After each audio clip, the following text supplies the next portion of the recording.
Welcome.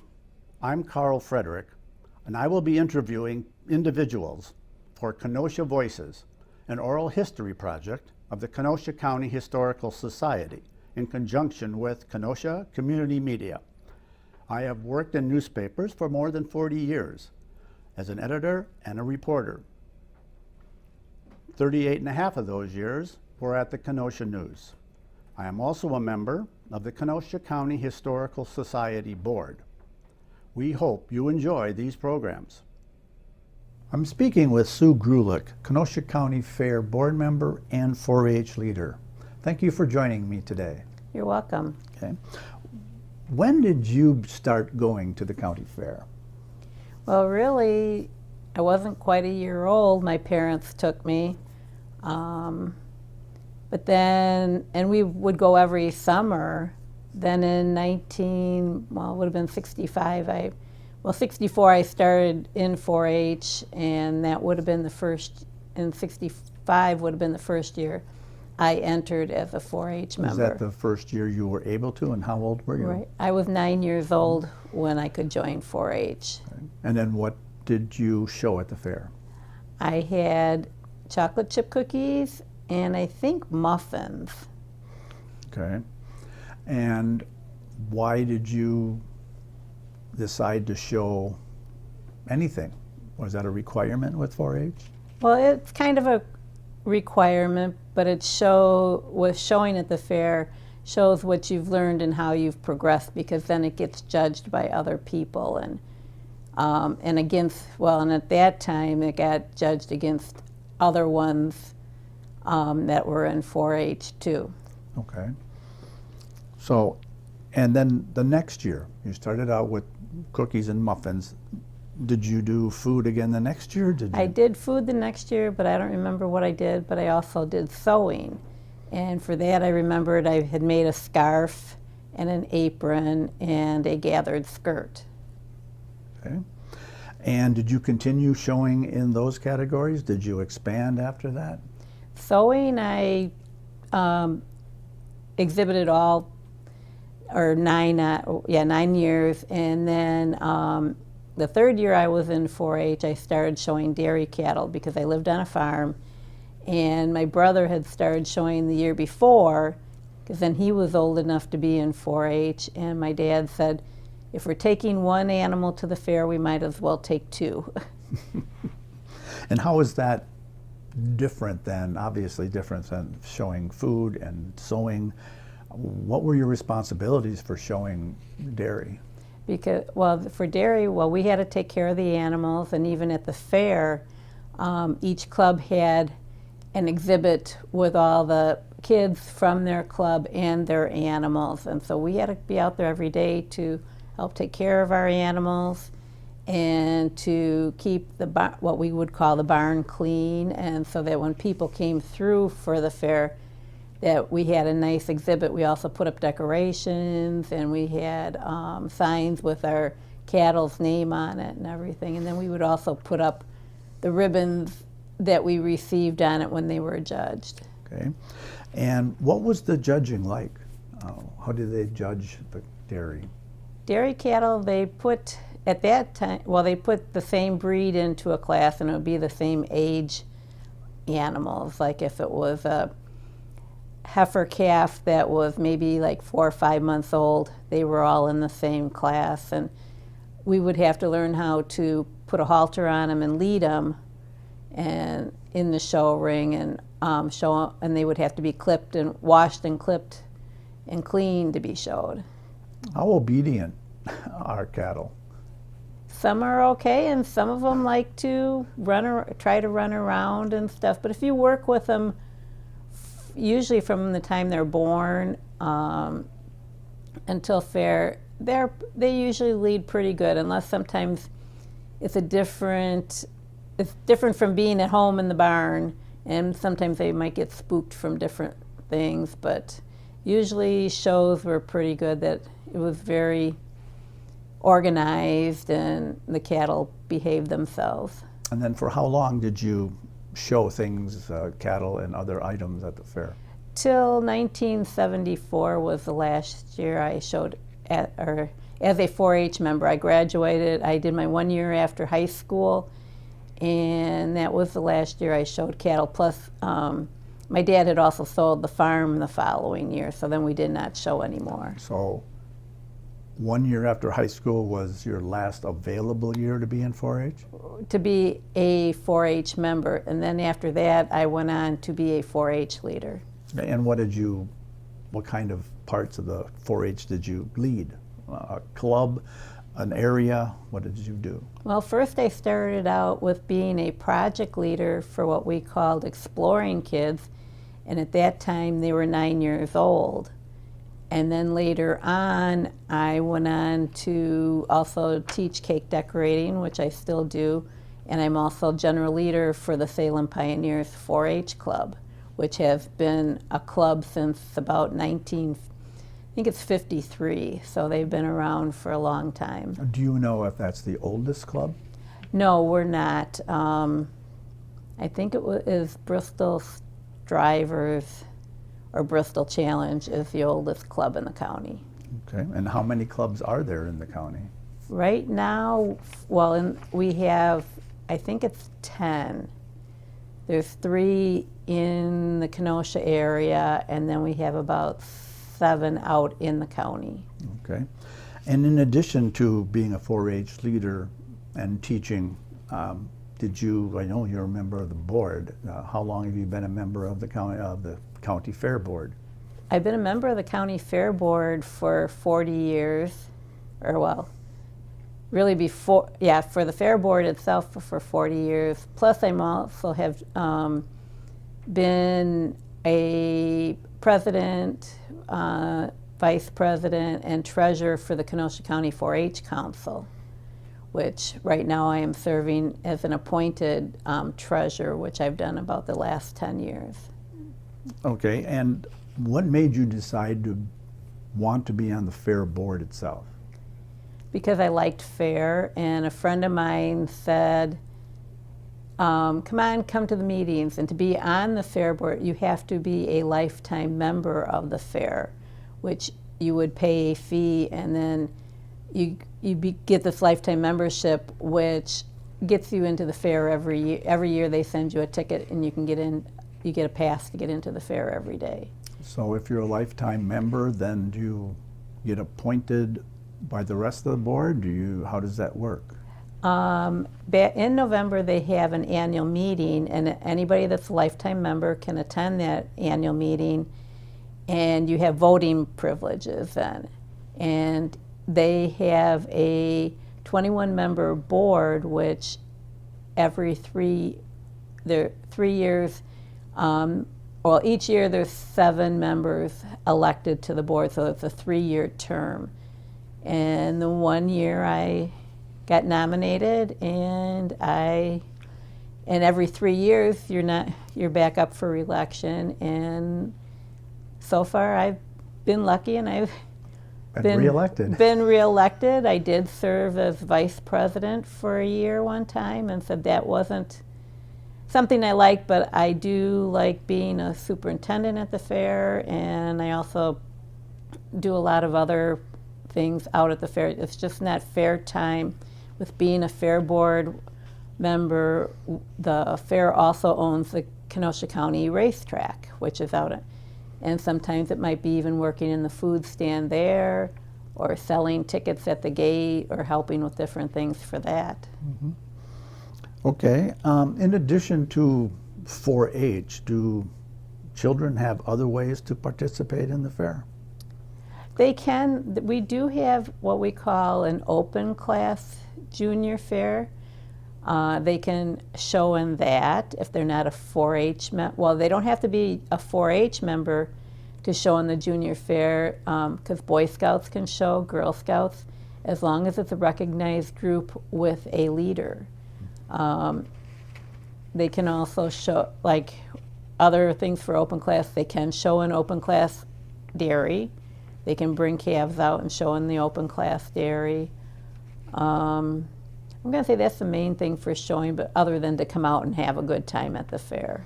Okay, when you were showing dairy, how many animals were in the competition? Oh, for the whole dairy, I think at one time we had like 100, because I know we filled like 4 barns at the fair. And that would be for all breed categories, because we did, our biggest breed category was Holsteins, and then we did have some Guernseys. We did at one time have a brown Swiss farmer that we had some brown Swiss out at the fair. Right now we're mainly Holsteins. One time every now and then you might get an occasional brown Swiss or Guernsey. So how has the number of cattle shown changed since you first were showing them to today? It's changed a lot because we don't have that many dairy farms in Kenosha County.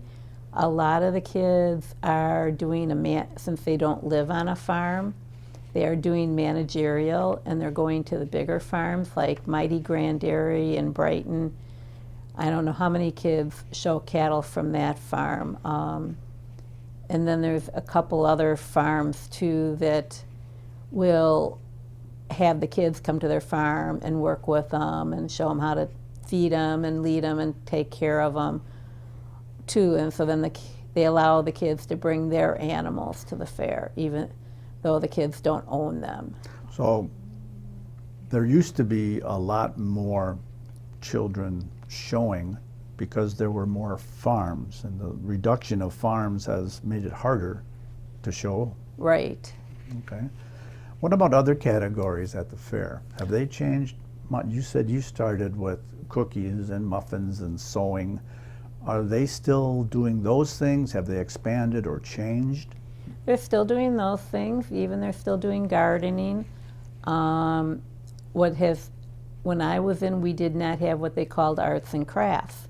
Now there's arts and crafts where they can bring paintings and craft projects they made. Legos is a big project. We also have had some kids doing STEM projects with they can also do computer entries. I'm trying to think. Woodworking isn't as big anymore, but we do get some. Another big project is rocketry. We have a gentleman that works with the kids, shows them how to make rockets, and then they can enter a rocket they built, or he also has competitions on Sunday where they shoot them off, and they're judged by how far they travel, and the kids also have to learn safety procedures and that they've followed all the safety procedures before they've shot them off. Are there any unusual kind of things that have been shown? Diamond. The diamond painting? Diamond painting. We get diamond painting. Like I said, Legos, and they can even make their own Legos. I'm trying. Is there anything like archery or? We do have an archery project now, and we also have a shooting sports, which is either shooting at targets or the clay pigeons. Their competitions are usually before fair, and like for archery, they have to shoot at a target, and they're standing at different distances, and their scores are added up, but they have to shoot so many times before the competition to get an average, and then they have a competition shoot, and they see how well they've shot that day compared to their average. The same with shooting sports. They're shooting, because the fairgrounds isn't up to a good place to be shooting off guns and stuff. Their competitions are all before fair, and they go to the different rifle ranges and stuff in the county. Okay. How has membership in the 4-H clubs changed? It keeps going up and down. After COVID, we were down for a while. This year, so far, I had heard on January 1st, we have over 600 members enrolled in 4-H for this year, for the 23-24 year, which is up about 100 kids from the previous year. Do you remember how many kids there were at its most? I don't. No. Okay. Maybe at one time we had like 700 back earlier, before all the school sports came out, because now kids are getting into school sports back almost down in 1st and 2nd grade, and So it keeps them busy all the time. So it's 4-H is kind of sometimes gets put to the side. The sports come first. Okay, and you mentioned that there were 3 clubs east of the interstate. Yes. And there used to be more than that? There used to be 5 or 6 clubs. Why do you think that changed with fewer clubs now east of the interstate? I think because the not finding leadership for them, and with even in the city area, they have more opportunities of things to do. Okay. How do you see the city residents looking at the county fair or participating in the county fair versus the children who already live west of the interstate? Is there a difference in that group? There is a difference. The people in the city don't like to travel out to the county. They feel Wilmont is a long ways to go. At times they have shown that they would wish there was like a fair or some type of show the kids that we could do right in the area, city area, so they wouldn't have so far to travel. Do you think it's true the other way, with people in the county not wanting to come as far as the city for anything? No, not real. Sometimes maybe, especially if they live out towards Walworth County line. But it's always been the county has been willing to travel wherever they needed to go to get, so that their kids would have the experiences and stuff. Okay. How many kids are in like some of the groups? Some groups are bigger than others? Right, some clubs, we've got one club that may have 10. Right now, I think Salem is up to about 60 kids this year. And I know one club in Bristol has over 100 kids. So it just varies in the area of where they're at. And so there's a club out by that meets at Randall Grade School out by Twin Lakes. I think they have about 30 to 40 kids. So. Okay, and then what does it involve? If you're a member of a 4-H club, what does that mean? What do you have to do? With being a member of the club, you have club meetings to attend. They usually meet once a month. Our club meets like on the second Monday of the month, and we have a requirement that they need to attend like 6 of these meetings, which they run from October through September to be able to show at the fair. And the kids are asked to do community service projects. Some of the community service projects we've done so far this year is we collected food for the Sharing Center. And then at our December meeting, we collected dog food and food items to take to the, for a dog and cat facility. Mm-hmm. The Humane Society. The Humane Society, even blankets and stuff. I was just amazed that night how much was brought to our meeting to be taken in. And like we sent for the Sharing Center over 200 pounds of food in November. In April, we meet at the Salem Methodist Church in a way to pay back the church because they're nice enough to let us use their facility. We do the yard work around the church at the end of April. We clean up all the leaves that have been there over the winter and stuff. We might trim trees, pull some weeds and everything for them. And then the kids also have, at fair time, the Kenosha County 4-H Council mans a 4-H pop and pizza stand out at the fair. And each club has the responsibility of 1 or 2 shifts during fair, and we ask our families to work in there, and that's one of the only fundraiser right now that the Kenosha County 4-H Council has to help raise funds to do different county-wide projects and everything. What other activities take place at the meetings? At the meeting, we have a general meeting. We'll have demonstrations. we'll have speakers come in. Our kids in different projects will do demonstrations, we had the dog project come in and they brought their dogs and they explained what they do in their project. We've had shooting sports come in, archery come in with the bows and arrows and targets and explain how that's worked. Different ones have had different speakers. We had Megan Kern, who's a veterinary, who had been a member of our club when she was younger, and she came in and talked about how 4-H influenced her to be a vet and work with animals. It's all different. And then we also have fun activities, games, or we'll do craft projects, and then we have refreshments.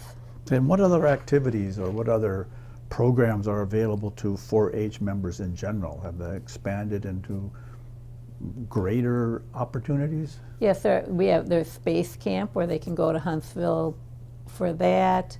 We do have a summer camp, and it depends on where they plan it for that year. Trying to think some of the other. There are dairy judging competitions. Kids can do shooting sports, of getting state and national shooting sport competitions. There's all these kind of things that they can get into to do too. Okay. You mentioned that you teach cake decorating. Do you judge that or any other? I judge at fairs too. Yes, I judge cake decorating. I have judged some arts and crafts. I've judged, the clover buds, which are your kindergarten through second graders. I've judged some exploring projects, which are sometimes third graders. Those are the main areas that I judge. I will judge some computer science and some demonstrations and things like that and too. You judge that for other fairs? For other fairs. I can't judge in my own county. Okay. You mentioned the fundraiser that you have at the county fair with the Poppin' Pizza stand. Where else does money come to support 4-H? We do get grants. We've had one from the last couple of years. We've gotten them from the Bear Fund. We did have one from Farm Bureau. The shooting sports has gotten one from, I think, the National Rifle Association, because we can apply different places for grants and stuff, and sometimes we do receive them for that. Do the children pay anything to be a 4-H member?